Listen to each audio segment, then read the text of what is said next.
ano muito de manho mogol ni hak jalan tong puro biyang de biyang ngui thang no thời ya sa nơi có lại mà nâng lệ ano muito de manho mogol ni hak jalan tong puro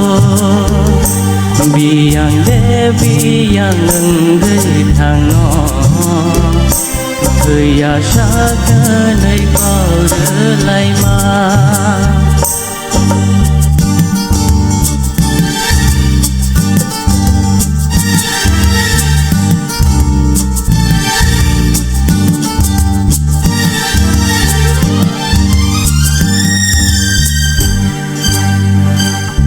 no ang hamzat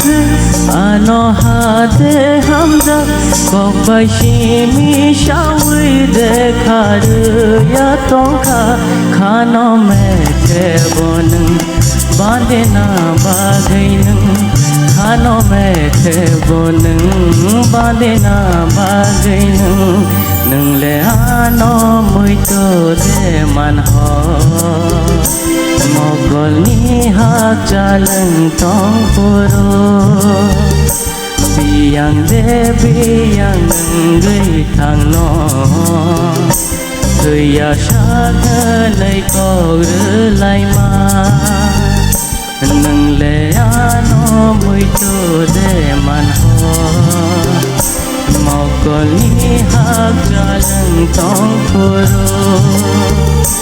biyang de biyang ngui thang no